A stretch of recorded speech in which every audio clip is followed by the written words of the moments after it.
Good morning, everyone. I'm always in favor of starting on time to reward those who are here on time. So let's go ahead and get started. I want to welcome you to our training on navigating the IEP Part 2. This training is part 2 of what we're hoping is going to be a 4-part training series on navigating the IEP. Part 1 covered the requirements of notification to the parent for an IEP meeting, the IEP team members, the IEP exceptionalities, the general student information, and then special factors to be considered for a child with a disability. To ensure this training is helpful and relevant to you, we're going to be doing some interactive activities and ask you to complete an evaluation at the end. The evaluation results help us continuously improve training. It should take you less than 2 minutes to do the evaluation. Everyone completing an evaluation will get a copy of the PowerPoint, any handouts we talk about, and a list of website resources. Oh, and your certificate of attendance. If you lose your audio or video, you can call in using the phone number included in your registration confirmation email, or reuse the link to join up again. Everyone's encouraged to submit questions in the chat box. I already see the chat box lighting up this morning, which is good. You'll have a question and answer time at the end too, that you can chat with us with questions.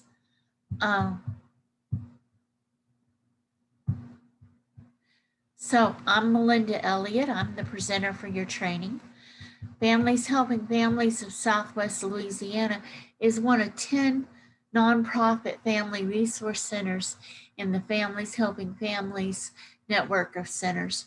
We're here to provide support to parents of children, youth, and adults with disabilities or special health care needs. We do this through individual assistance, information sharing, outreach, trainings like this one, other trainings. This particular training was created with funding from the United States Department of Education to the Louisiana Parent Training and Information Center. That is a program of Families Helping Families of Greater New Orleans. The training is also done in collaboration with the Louisiana Department of Education to be used by the statewide network of Families Helping Families centers. In order to continue to get funding to provide free trainings like this, we need you to complete that evaluation at the end. It helps us improve trainings and demonstrate the need for continued funding for these kind of trainings free of charge. We're going to tell you some more about the evaluation at the end.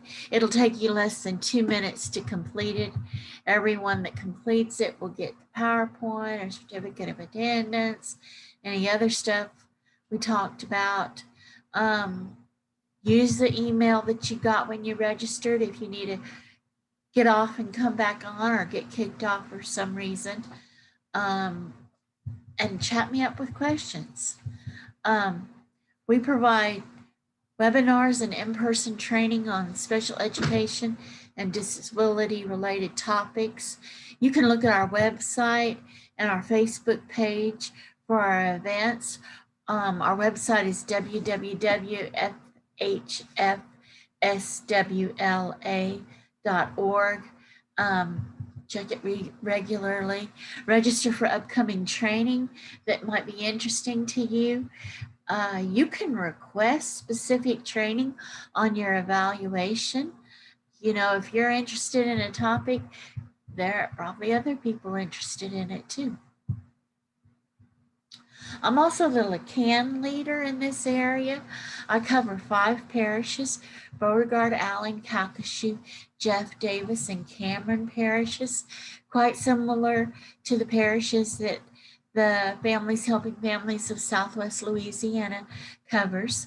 LACAN stands for the Louisiana Council's Advocacy Network.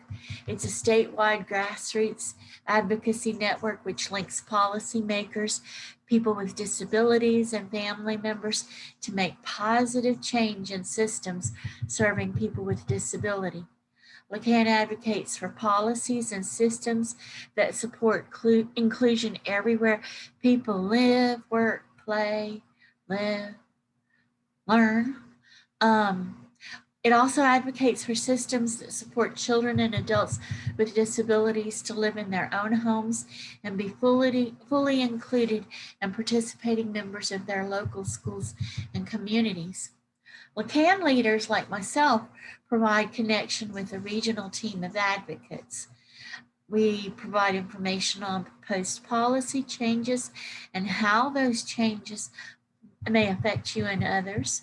We provide training and skills to effectively advocate for systems change, and we support you to link with policymakers. Right now, we're working on 3 issues. One of them is an increase in the provider rates and a beginning pay of $8.65 for the direct support workers.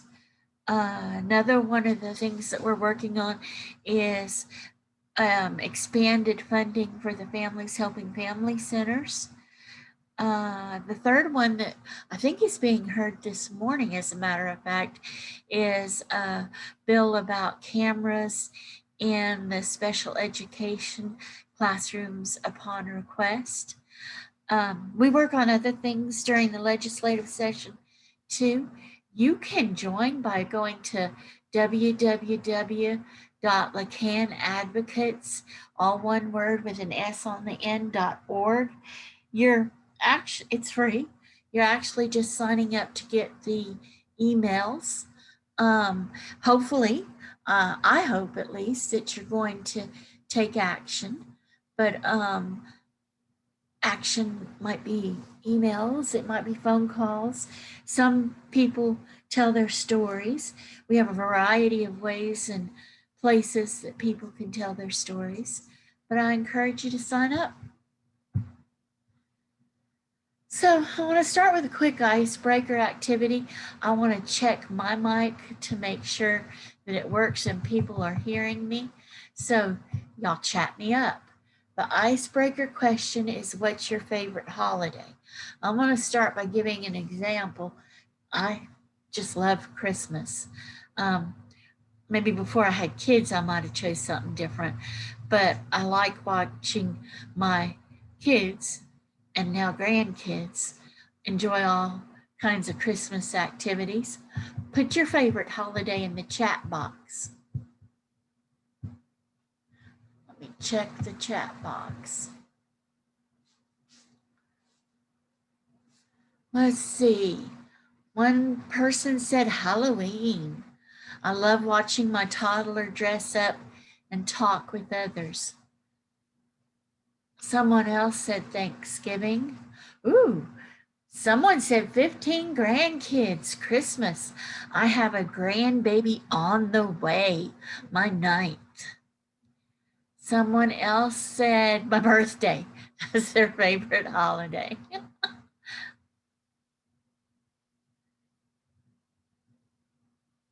Okay, I don't see any other answers.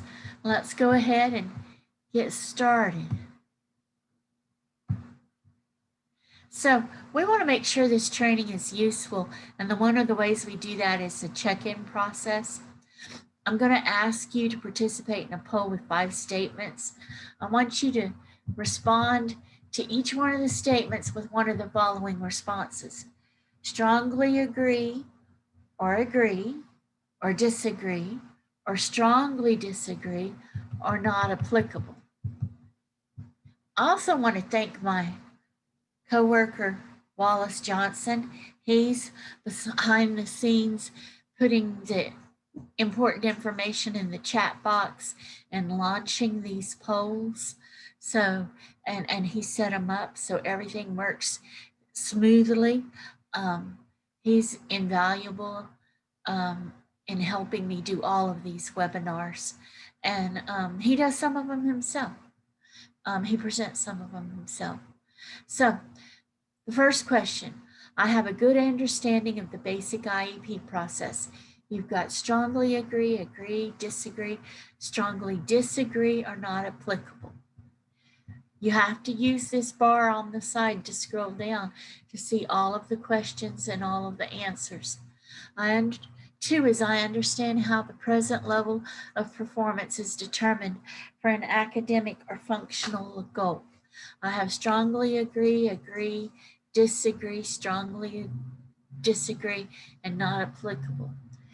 Three is I understand the elements for a good academic or functional annual goal. I have strongly agree, agree, disagree, strongly disagree, or not applicable. 4, keep scrolling down, you guys. I understand the supplementary aids and services available for a child with a disability. I strongly agree, agree, disagree, strongly disagree, not applicable. 5, I understand the variety of classroom and assessment accommodations available. Strongly agree, agree, disagree, strongly agree, strongly disagree, and not applicable. I give you a few more seconds. I read these so that because people were saying that we needed to read them out loud, so I apologize. And we'll go ahead and end this poll. I sure appreciate y'all helping out with this. Let me check the chat box real quick to see if there's any questions. No? Let's go on. We'll learn some of the answers to this. So by the end of the training, I'm hoping you're going to have an improved knowledge of the different acronyms used in special education, and that you'll understand the importance of levels of performance and how they tie into annual goals. And you're going to understand how to recognize SMART goals. And you'll understand when short-term objectives or benchmarks are required. And you'll have a better understanding of the multiple classroom and assessment accommodations available to a child with a disability. Throughout the presentation, I'm going to be using acronyms. I like to give the full meaning and state what it is also known by and then give the acronym. I might go back and forth occasionally, but I want to provide you with the following list of acronyms on the front end. IDEA is the acronym for the Individuals with Disabilities Education Act, which is the federal law mandating special education services. IEP is the Individualized Education Program, which is the document outlining the services a qualifying child will receive from their school. FAPE stands for Free Appropriate Public Education, which is the cornerstone of IDEA. PLOP stands for Present Level of Performance, and ESY stands for Extended School Year Services. Finally, EOC is the End of Course Testing.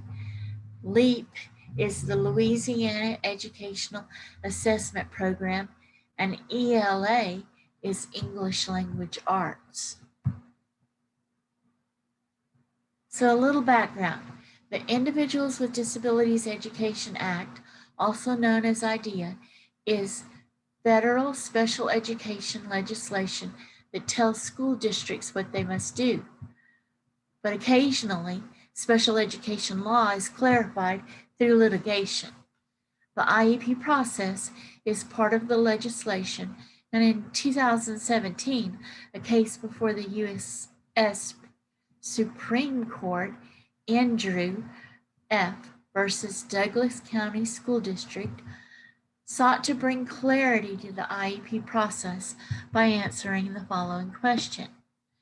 What is the level of education benefit school districts must confer on children with disabilities to provide them a free, appropriate public education, that's FAPE, guaranteed by IDEA?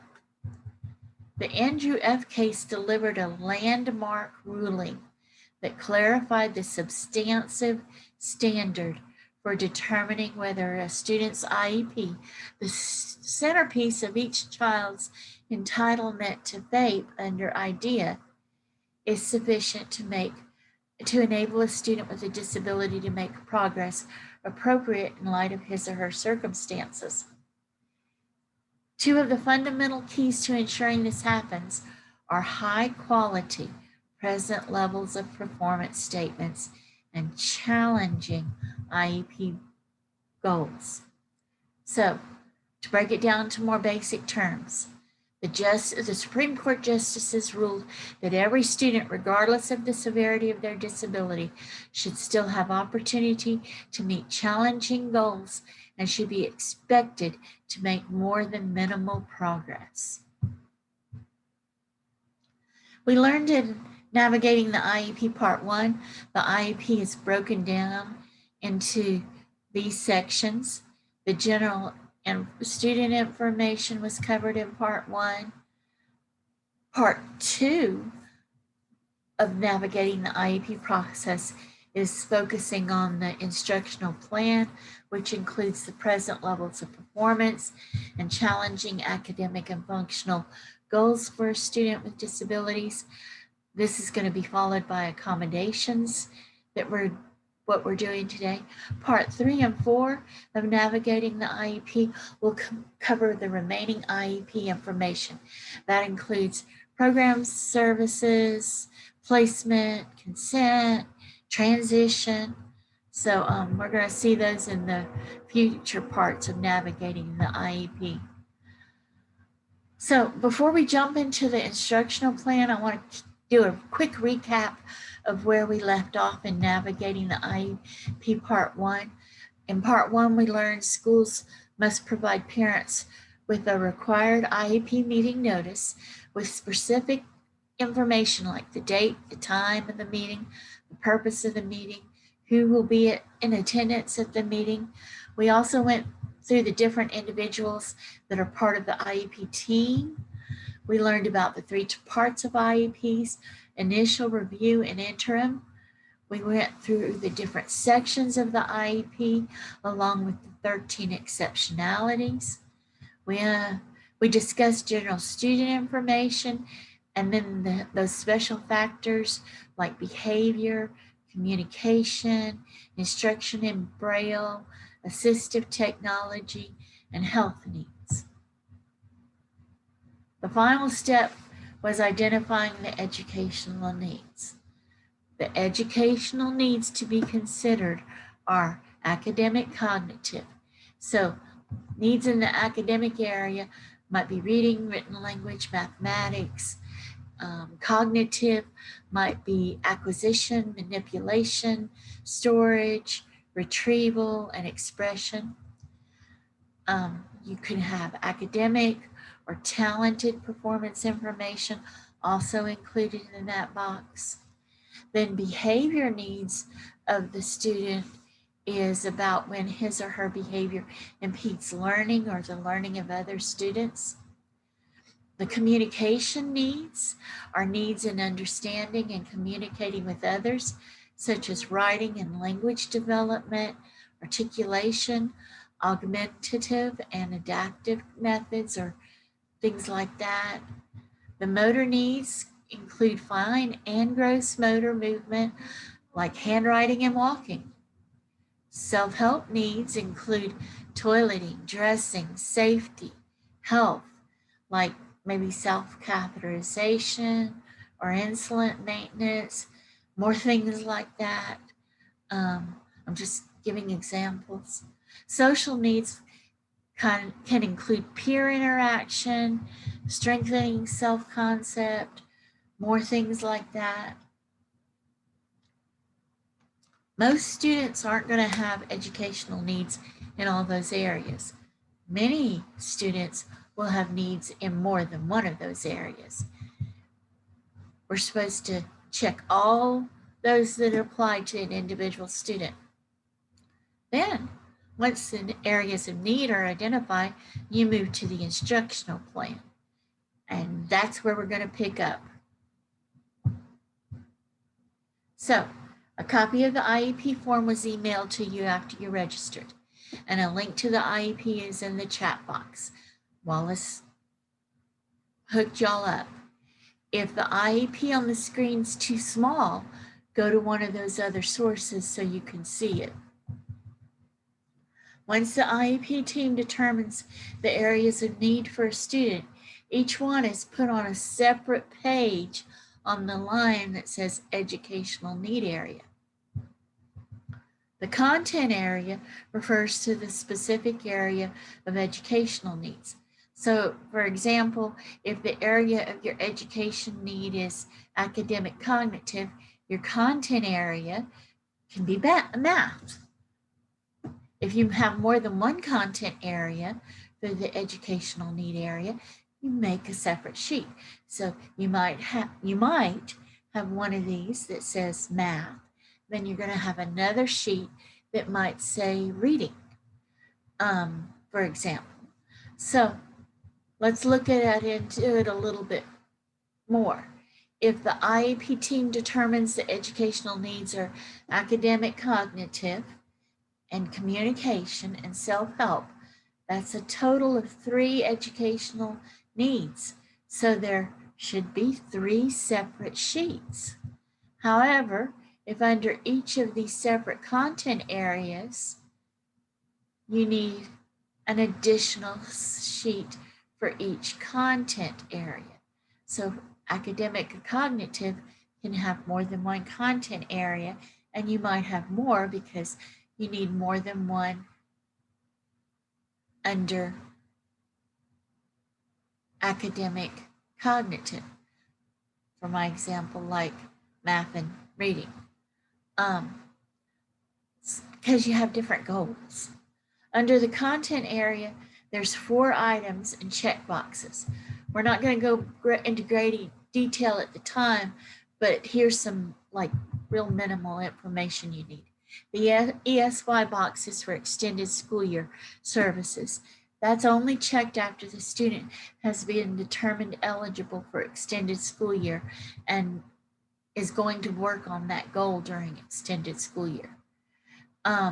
You check the targeted for secondary transition box if the goal supports your child's transition needs, which are going to be under transition services action steps on the transition services page.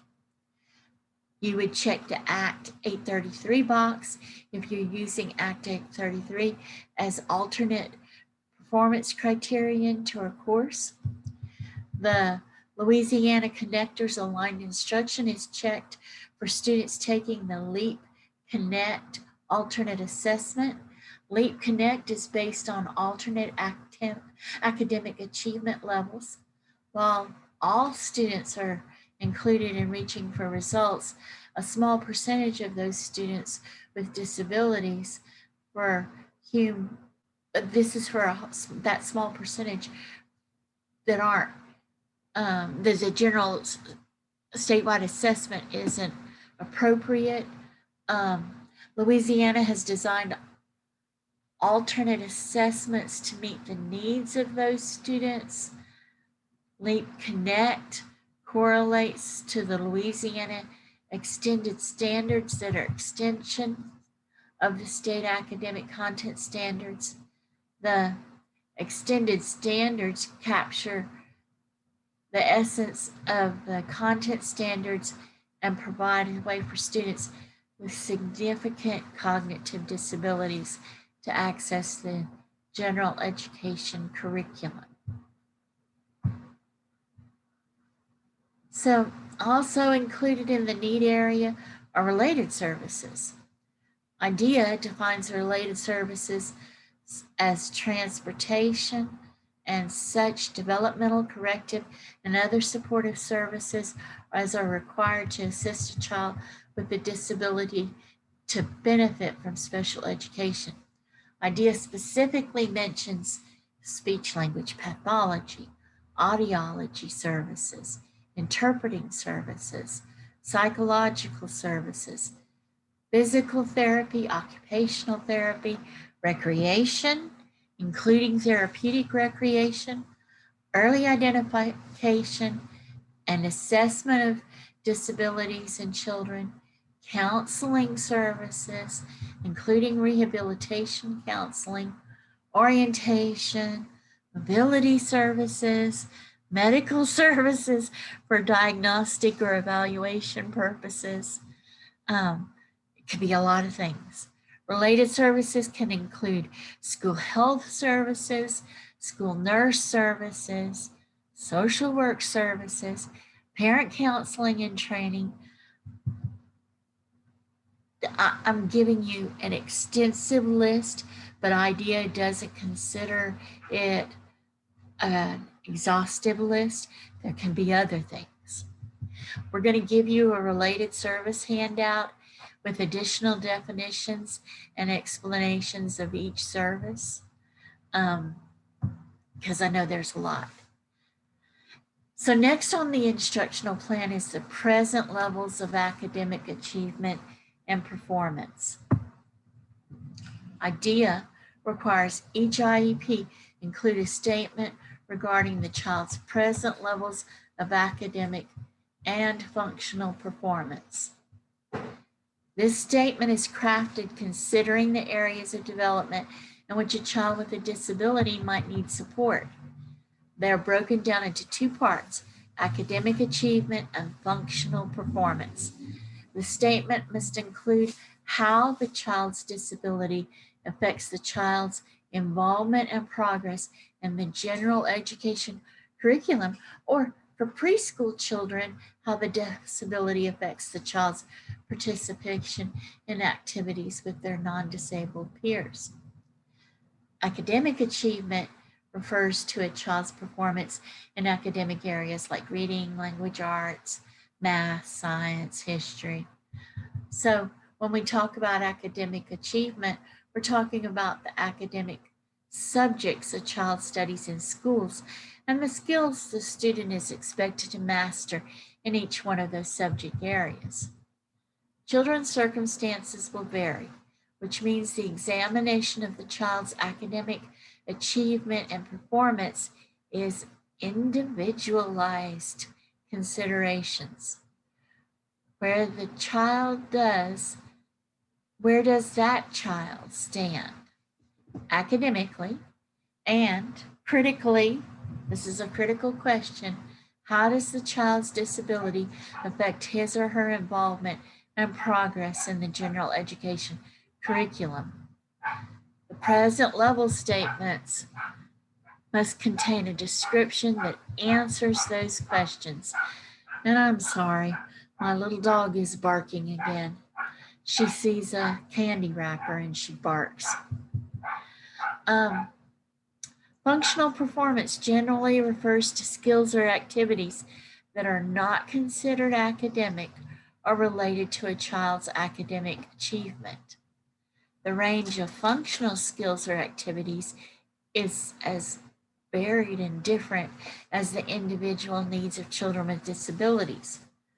Before we can understand that routine activities of everyday living are functional skills, we need to know that it includes things like dressing, eating, going to the bathroom, social skills like making friends, communicating, like knowing how to a range of settings, mobility skills like walking, getting around, going up and down stairs. All of those skills are important to consider when writing the child's present level statement. Ask questions such as where does the child stand in terms of functional performance? How does their disability affect functional performance and his or her involvement and progress in the general education curriculum? You could ask, well, with academic achievement, you can functional performance is like really individualized. There's a lot of different things that you can ask. The information needed to make an appropriate statement for a child new to special education is going to come from those tests and observations during the evaluation process for when they decided the child was eligible for special education. If the IEP is being resolved, the information might come from evaluations done during the year, or maybe teachers and others who work with the child can offer information during the child's day-to-day routine. Parents also can share information that shape the child's present levels statement. Then, if we're talking about a preschool child, the statement's going to be a bit different. In that case, the present levels won't be talking about how the preschooler's disability affects his or her participation in the general curriculum. For preschoolers, it needs to talk about how the disability affects the child's participation in appropriate activities. So we mean preschool activities. Those are different than what school-age children do and include things like using scissors, coloring, grouping things, learning their letters, children's games, things like that. So the present level statements for a preschooler will describe how their disability affects their participation in the preschool environment. Once the present levels of academic achievement and functional performance is discussed and written on the IEP, the team will write the measurable academic and functional goal. The purpose of annual goals is to describe what a child can be expected to do within 12 months with specially designed instruction and related services. Annual goals help the child to be involved in and progress in the general curriculum. It's also intended to meet other educational needs that result from their disability or exceptionality. Measurable academic and functional annual goals and the previous level of performance we just discussed are really closely tied to each other. Idea is very specific that students are expected to make progress. In 2017, the United States Supreme Court created a higher substantive, that's one of those legal terms that's important to know, substantive standard that must be used to determine if a child is receiving a free, appropriate public education, or FAPE. In the United States Supreme Court case decision, the justices wrote, and I'm quoting, "A school must offer an IEP that is reasonably calculated to enable a child to make progress appropriate in light of the child's circumstances," end quote. The court additionally emphasized every child should have the chance to meet a challenging objectives. The IEP team must write IEP goals that's realistic for an individual child to meet annually. A well-written goal should include the skill or level of performance the child is expected to reach by a given time. It also has to be measurable. The IEP team must be able to know if the child's met the goal. When writing the goals, considering the following. 1.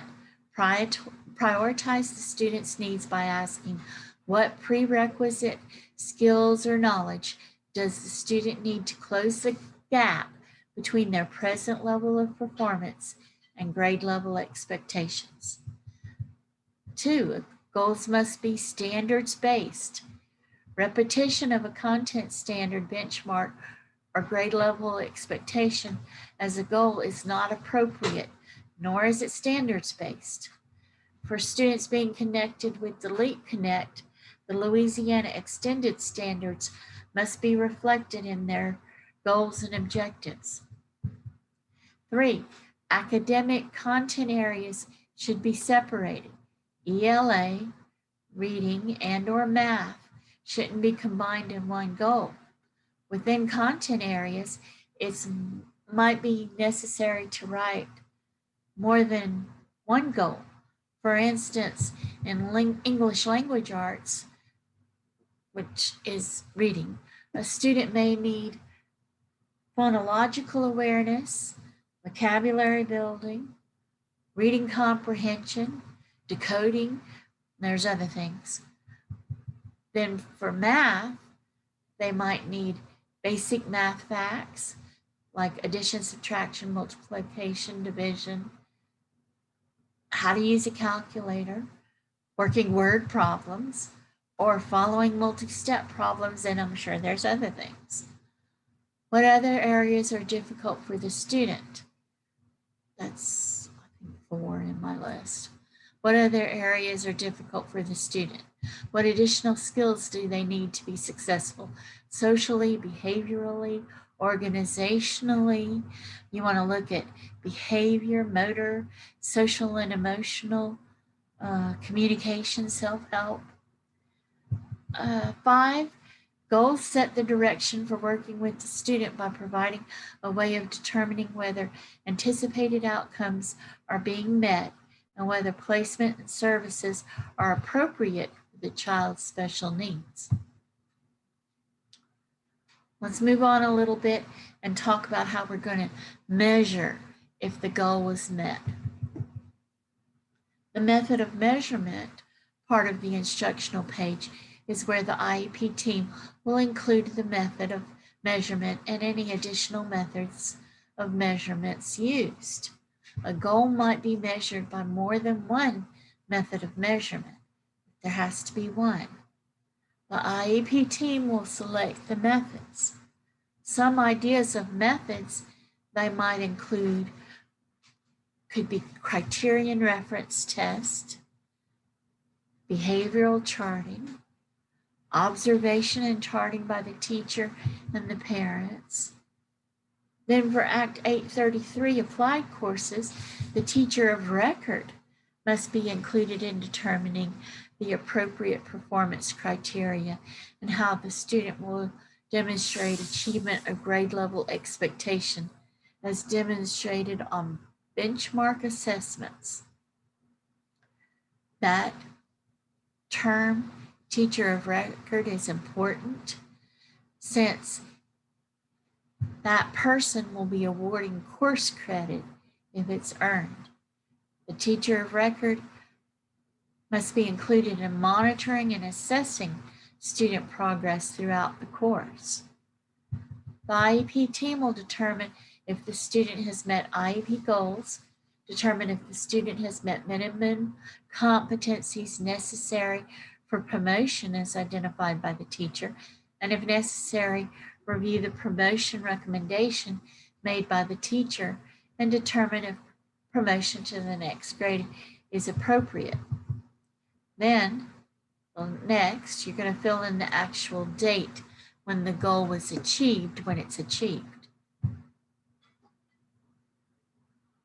Short-term objectives or benchmarks are required for all students participating in alternate assessments or who are pursuing alternate performance criteria because they're Act 833 eligible. IDEA doesn't require them for any other student, but IDEA doesn't state they can't be used if the IEP team deems it would be appropriate. Short-term objectives or benchmarks describe the intermediate steps that describe major milestones that lead to the annual goal. They have to be written in observable student behaviors and must be specific and clear. Special conditions like the need for specialized instructional materials or adaptive equipment should be included. Evaluative criteria must be included in the performance standard to determine the achievement of objective or benchmark. The criteria should indicate the minimum acceptable standard for the student's performance and the ability to meet the criterion consistently and reliably throughout trials. So, like it could say without an error in 9 out of 10 trials. Or it could be a period of time, 10 times a day for the week without error.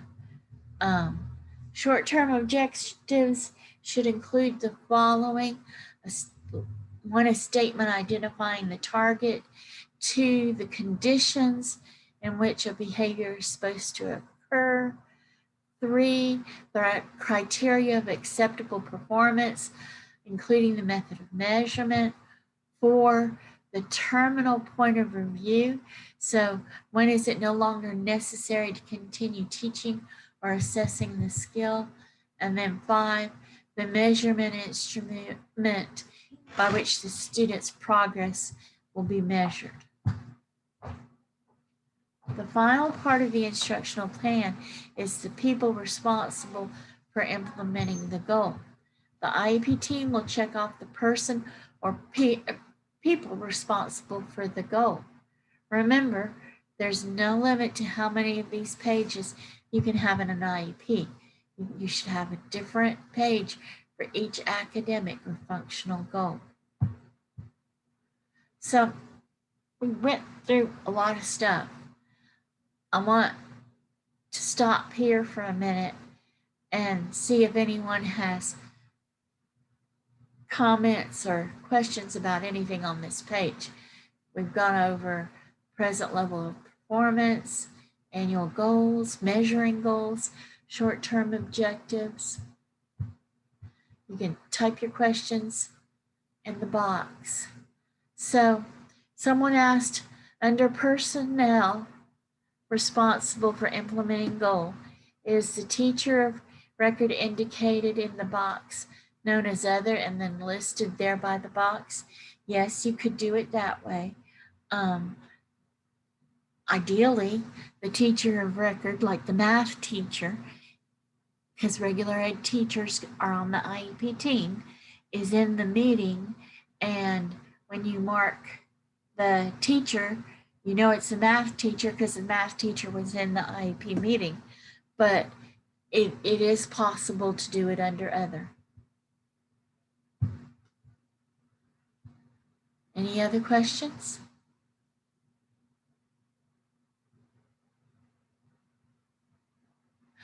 I actually don't know how you could write, the IEP team could write goals for a subject area if that teacher wasn't at that meeting. You might have to reconvene and have the meeting when that person could be there.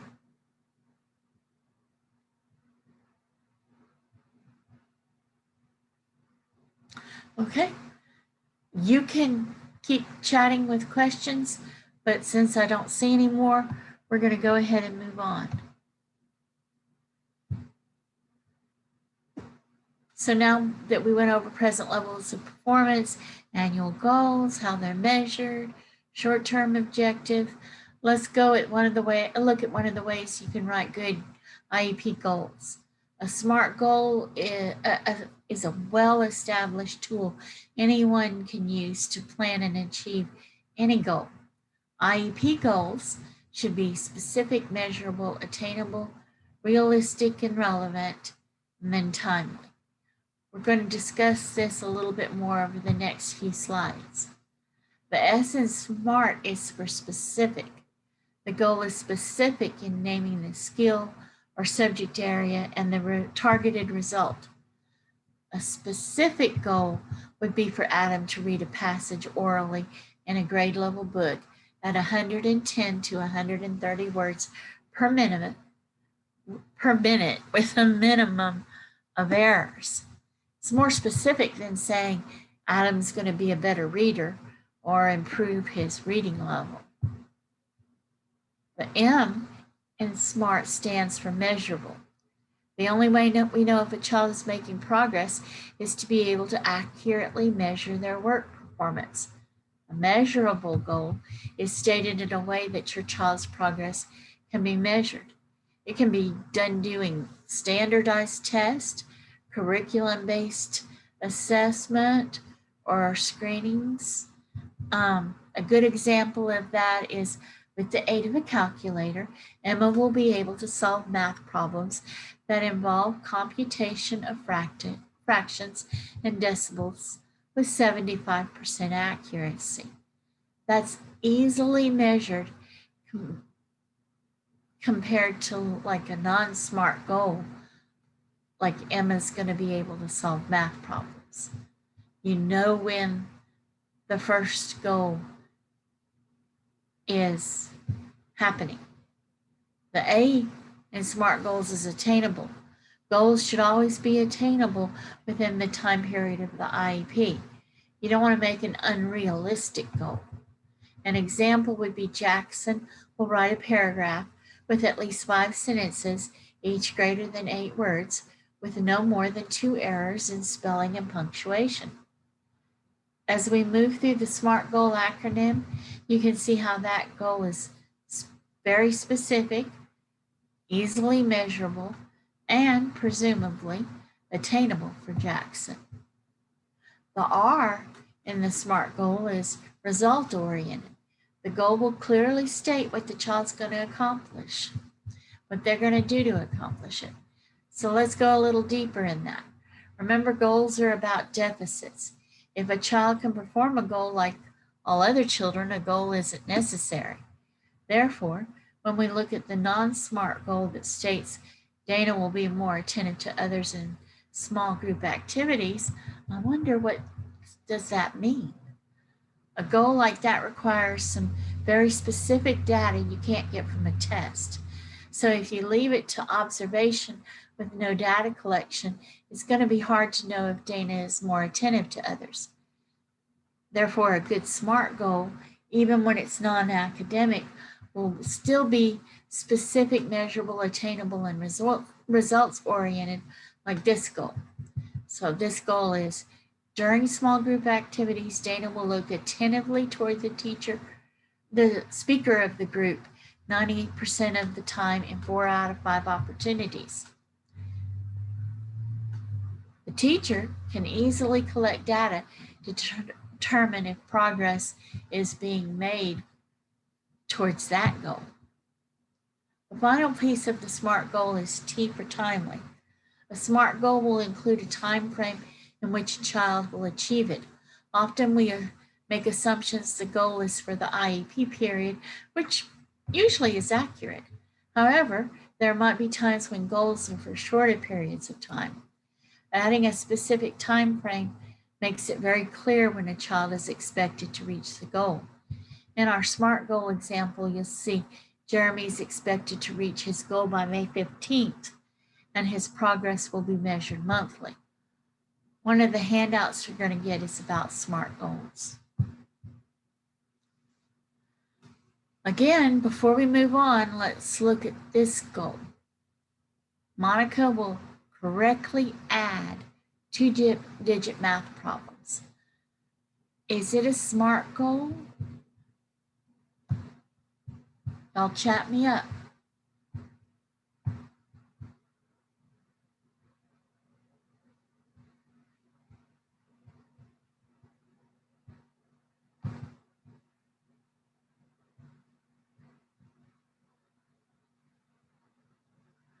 Someone said no. What do y'all think? Is it a SMART goal?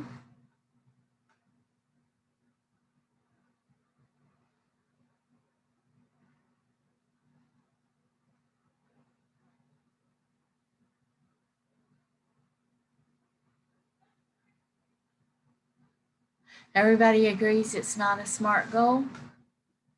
So if we're all kind of in agreement that it's not a SMART goal, what's missing?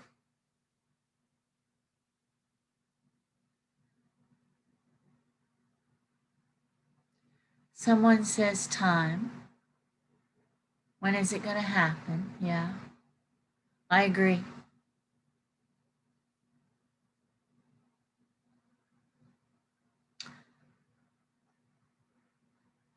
What else?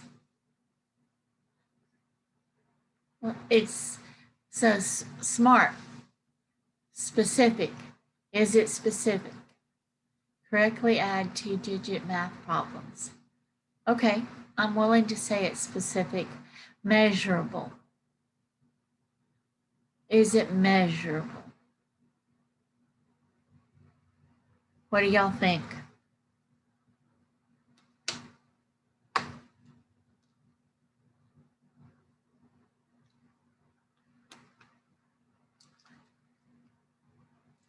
Somebody says, yes, it's measurable.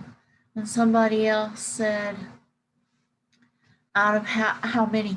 So like the examples that I talked about measurable were like 8 out of 10 times, or so many times a day per week, or how often it would happen. I think maybe with this one, correctly add to, I can't correctly add anything every time.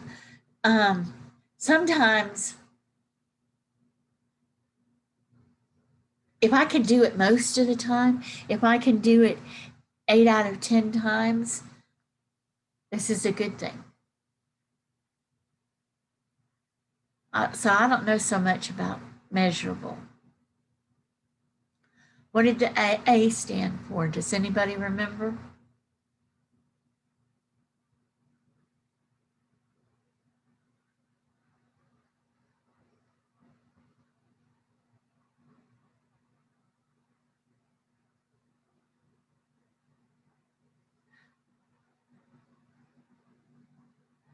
Someone said anything over 75% should be measurably successful.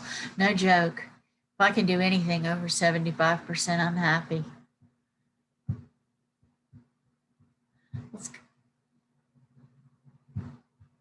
So let's go back and look at this. The A stood for attainable. I guess I don't know about this one because I'm not sure about where Monica's at. I don't have the present level of performance, but I'm going to assume it's attainable. Let's see. Results oriented.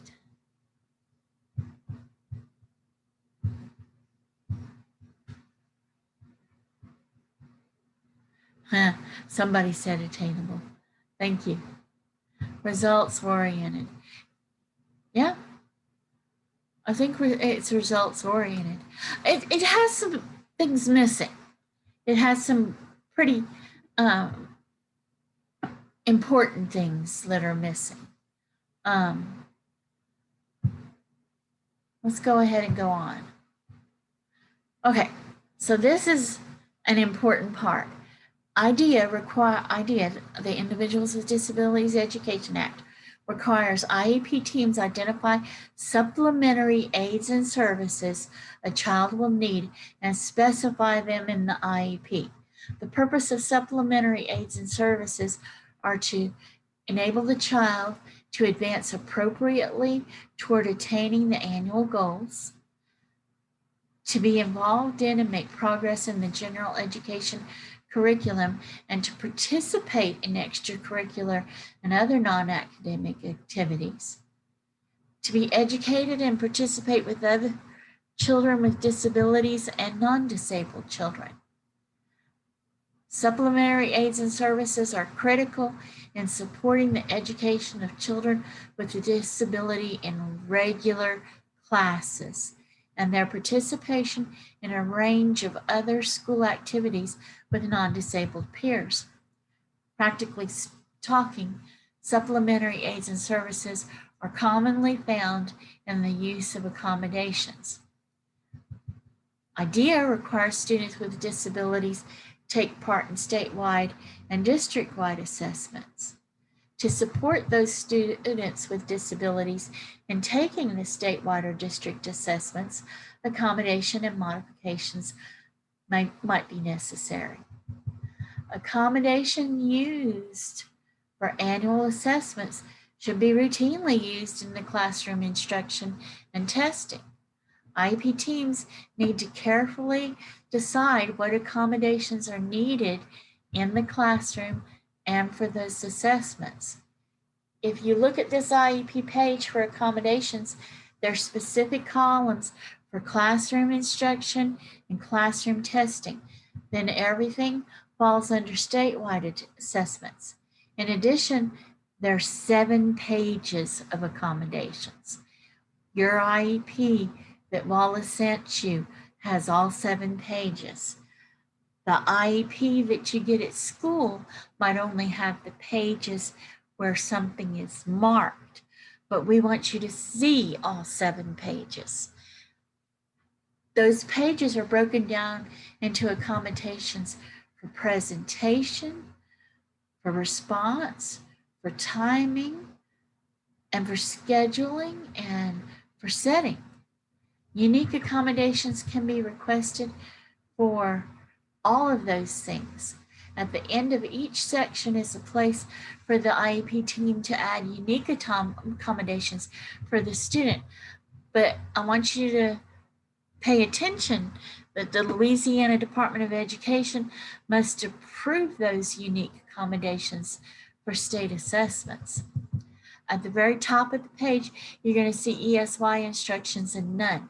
The ESY boxes, ESY is extended school year, is only checked after the student has been determined to be eligible for and will receive extended school year services and need accommodations. If no accommodations are needed, then they can check off none. So these are specific examples of accommodations broken down into the accommodation categories. Note that student learning hasn't changed. The only thing that's changed is how the material is presented to the student, how the student responds, if the student needs their time or schedule altered to participate, if the setting needs to be changed in some way in which the student will participate. So presentation alters the format for delivery of instruction or materials.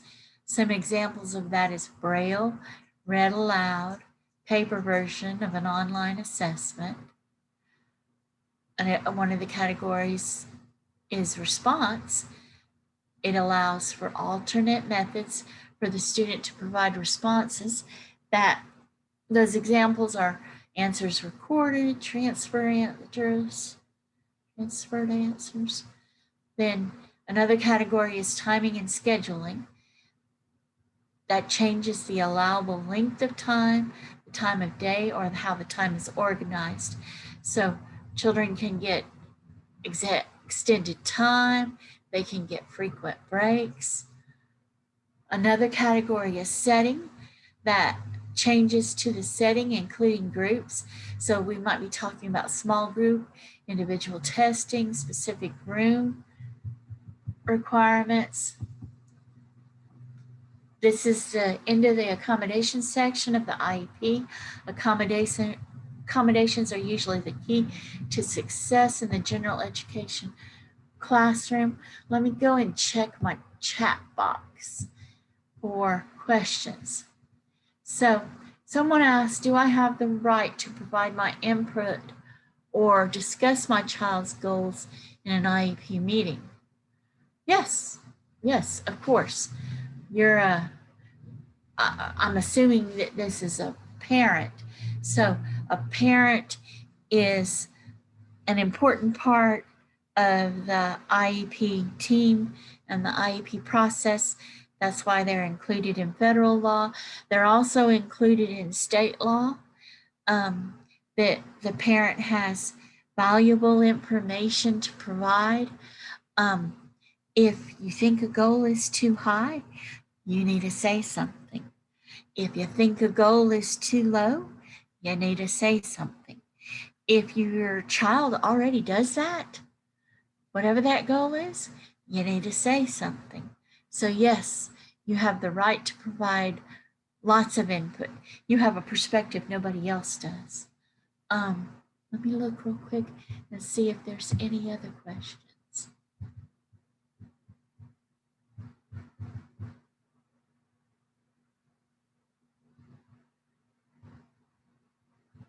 No, I'm not seeing any other questions.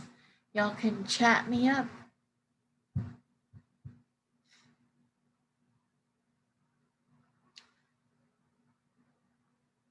Okay. Well, I'm at the end of navigating the IEP. Don't leave. I still need you to do my check. Well, now it would be a checkout process. Part 3 of navigating the IEP is going to pick up with programs and services, which includes the options for assessment, if a child needs special transportation, what classes and activities they do with regular ed students, that extended school year criteria. We're going to talk about placement, which includes the total number of minutes and services the child receives, and placement. We're going to talk about site determination, progress reports, age of majority, consent. So y'all want to sign up for future parts of this as soon as we get them ready.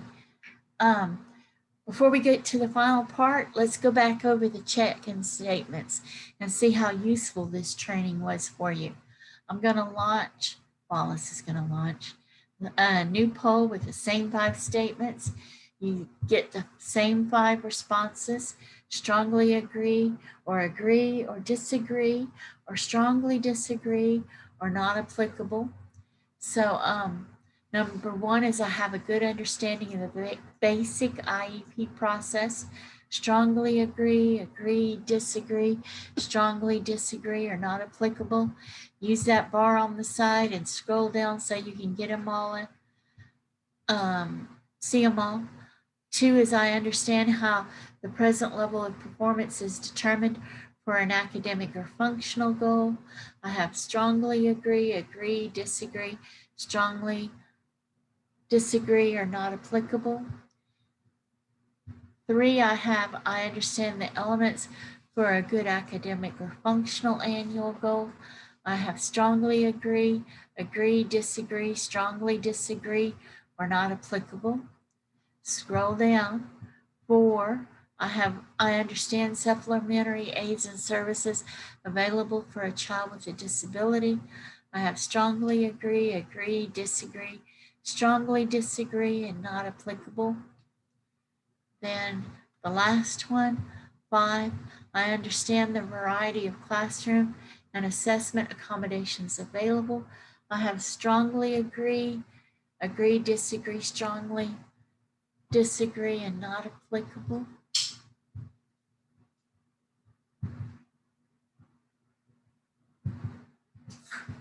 And we're going to go ahead and end the poll. I so appreciate y'all doing this. It really helps us check and make sure that we're giving information that's helpful. You're going to get a copy of this PowerPoint. So you're going to have this slide. This is the list of the resources we mentioned in today's training. You're going to get it when you get this slide. So you're going to be able to go to all of these things and explore them further. Wallace will put the link for the evaluation in the chat box. Please complete your evaluation. When you close out this webinar, the evaluation should pop up. In the email that you'll get after this webinar, there should be a link to the evaluation. We're really interested in getting the evaluation. If you miss it one way, you'll get it another way. It helps us improve the training. You're going to get the PowerPoint and a certificate of attendance. It just helps us improve our training. We've gone through some of the basic IEP information in the beginning section of the IEP. Hopefully you've learned some new things if you have a question, I'm going to hang out for a little while. Looks like I have some things in the chat box, so let me look real quick.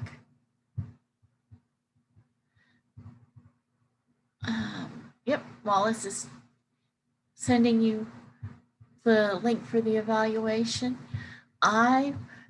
You can use the link and come back and ask me questions. I'm going to hang out for a little bit. I appreciate your participating in this. Don't forget to check out our website and our Facebook page for all of our upcoming training and events.